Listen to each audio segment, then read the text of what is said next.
Instagrammers. It's the Vegan Potter here with another food demo, vegan food, plant-based food experience.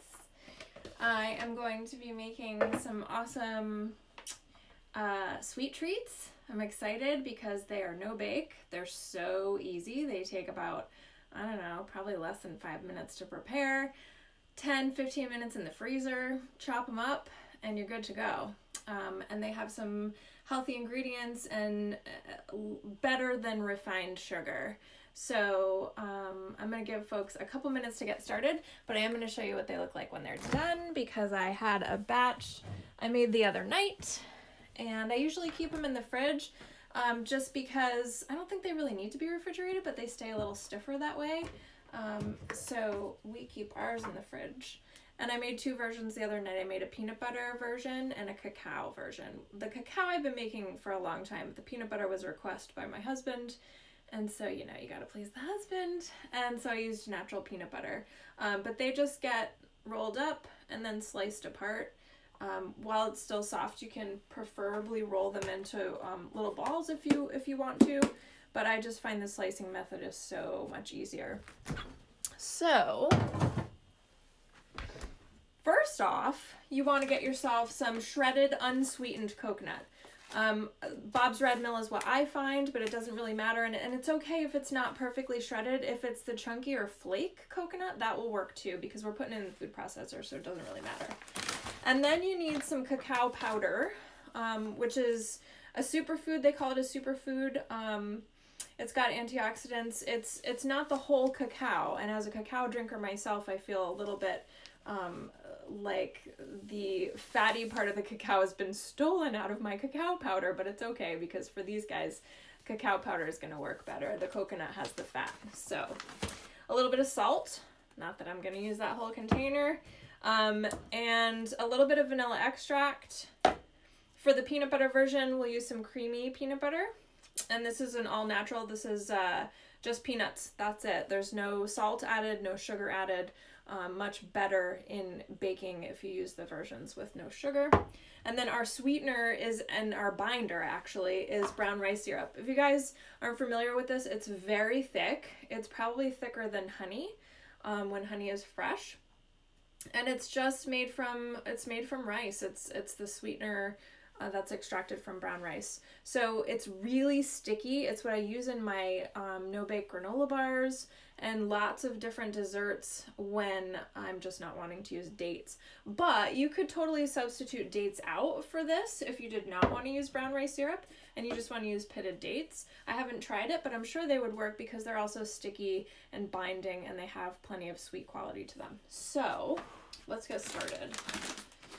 First off, I'm going to add about half of my bag of shredded coconut to my food processor. The recipe for these is already up on the Vegan Potter website, veganpotter.com. If you want to check it out, you can just go to the veganpotter.com/recipes, and then in the search bar, put in cacao bites. I believe that's what I call them, coconut bites. Cacao or coconut, and they'll pop up along with every other recipe I've ever used coconut in. I'm going to add some cacao powder. So for about half that bag, I'm going to add 3 or 4 tablespoons. I've found that I like to add the dry ingredients first and then give things a little bit of a pulse, and this is like a big heaping tablespoon. So I'm going to do 3 of those. For a whole bag of coconut, if I just wanted to make the cacao version, I would probably add 5 or 6 of those heaping teaspoons. And then I'm going to do like a 1/4 teaspoon of salt. Salt just helps everything taste better. It brightens the flavors. The other ingredient that you can add if you like sesame seeds and you want to add those, they're quite yummy too. So I think for this batch I am going to add some sesame seeds.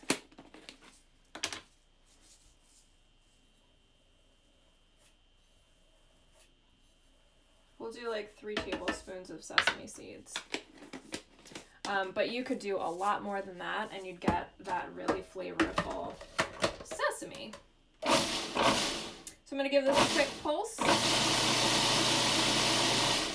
Really just to combine those dry ingredients. And you can see the cacao makes a powder or a little cloud. And I want you to see what this looks like. It's really richly coated with the cacao. If yours doesn't look like that, then you probably need to add a little bit more cacao powder. And it should smell really chocolatey. That's important. So now I'm going to add my vanilla. I'll do just a teaspoon of vanilla. Now you could certainly add any other extract that you wanted. You could add an almond extract. You could add a coconut extract if you want to bring out the coconut flavor even more. And then I'm going to go ahead and add my brown rice syrup. Now, you'll have to consult the recipe where I break down the quantities of things, but typically this is how I make these. I don't look back at the recipe that I actually wrote down for you guys. I just do it by eye. So I'm going to add a little bit and pulse this. And then I'm going to let it go for a while.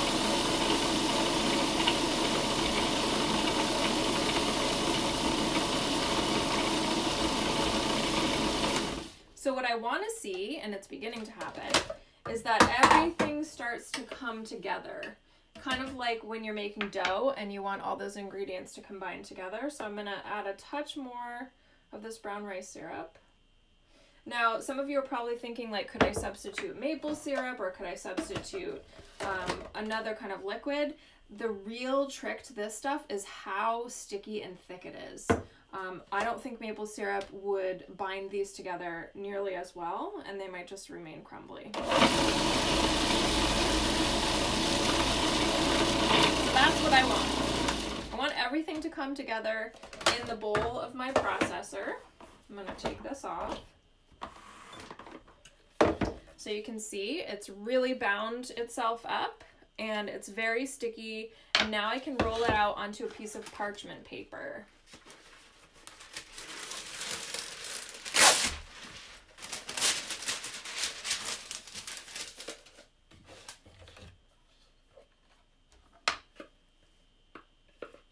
So I'm just going to fold this out onto the parchment, make sure I get it all.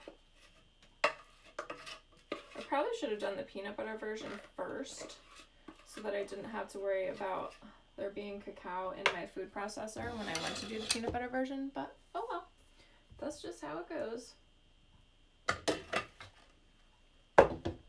Hopefully you guys can see, yeah.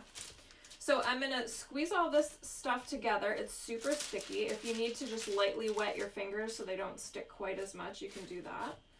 But I essentially want this to become a thin coil shape or a log shape.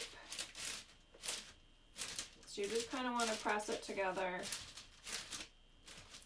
There we go. Now I'm going to wash my hands real quick. And then I'm going to roll up this parchment. And this guy's going to go in the freezer. Now, if you're like me and you remember to set an alarm to remind yourself that this is in the freezer, good for you. But the other night I forgot to do that, and lo and behold, I remembered it the next night when I really wanted something sweet, and they were still in the freezer, of course, rock hard, which is totally fine because I took the package right out, I let it sit on the counter for 15 minutes or so, and then they were able to be cut. So I'm going to twist the ends of these like a candy roll in opposite directions. And that just tightens everything up together. And then I'm going to put this in the freezer. And unfortunately, you guys are attached to the freezer door. So you're going to move a little. There we go. So that was easy, right? What did that take? 5-6 minutes to do?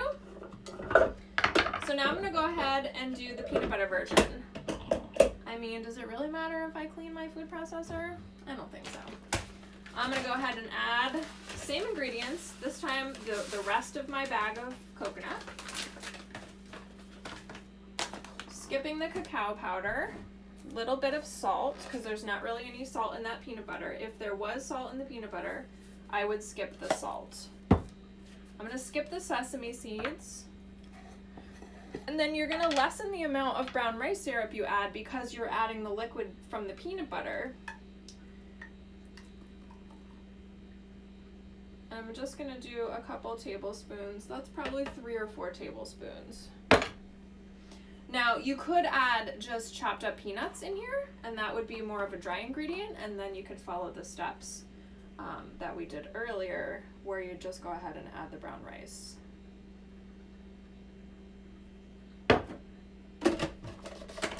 So let's see how this looks.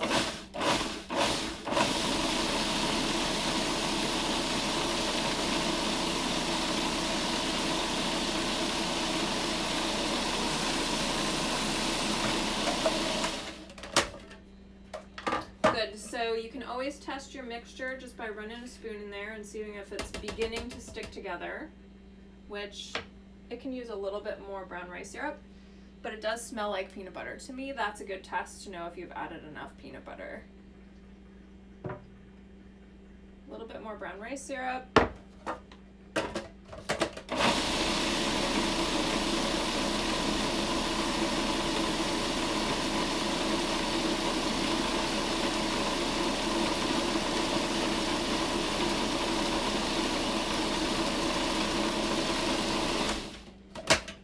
And that's coming together much better. So I'm gonna go ahead and turn this out. Now because this has oil in it, because of the peanut butter, it's not really ever gonna get super, super sticky because the oil is just gonna kind of help things stay separate. But not to worry, because as soon as we roll it out, we can pack it all together nice and tight. And then the freezing process will help everything bind. You'll be able to cut them and they'll still work fine. So as you can see, there's a myriad of options for making these. They're wonderfully adapted to different flavors. You certainly do not have to do them with coconut, right? So sky's the limit. If you're like my dad and you loathe coconut, then you're never gonna ask for these. But my husband can't get enough coconut, so he loves them. If I were to make them without the coconut, I would probably substitute some nuts and seeds, some dates, and maybe some dried fruit. I've done those kinds of sort of protein bites before, and those also work well. Also in the food processor, very easy. So even though this seems more crumbly when you turn it out onto the parchment, as you can see, it all comes together and becomes more sticky as you work with it. So I'm just gonna spread this out a little bit.